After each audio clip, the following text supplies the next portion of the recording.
សួស្តីពុកម៉ែបងប្អូននេះជាសម្បុកក្រងដែលយើងទៅតែកាច់ថ្មីមកពីព្រៃអញ្ចឹងថ្ងៃនេះយើងកាច់បាន3សម្បុក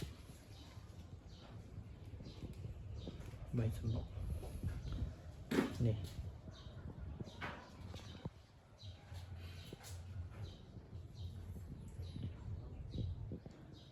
ះតូចទេនេះមកសម្បុកណាតែតូចដែរអត់សូវមានពងចឹងឃើញថាកាលពីសប្តាហ៍មុនគឺមានតែ3-4កំប៉ុងនៅវាចូលក្នុងកំប៉ុងបាទតែម្ដងនេះឃើញថាវាចូលបាន5កំប៉ុងបន្ថែមទៀត5កំប៉ុងបន្ថែមទៀតនេះកែវកាហ្វេយើងនេះចូលនេះ2ទៀតនេះថ្មី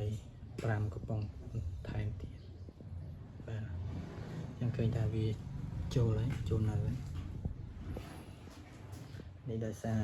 អង្ក្រងយើងវានៅតិចដែរអញ្ចឹងកំប៉ុងយើងក៏វានៅសល់ច្រើនវាមិនទាន់ចូលបានគ្រប់ទាំងអស់ទេ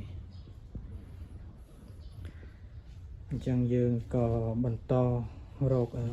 អង្ក្រងថ្មីមកពីព្រៃបន្ថែមទៀតដើម្បីឲ្យវាចូលនៅឲ្យបានគ្រប់កំប៉ុងទាំងអស់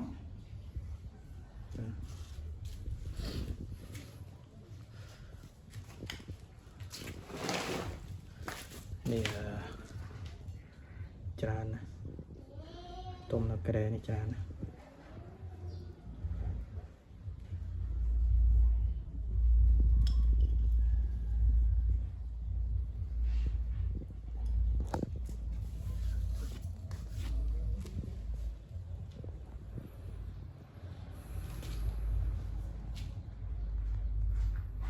សូមពុកម៉ែបងប្អូនជួយ Subscribe Channel របស់ខ្ញុំបានម្នាក់មួយផងសូមអរគុណ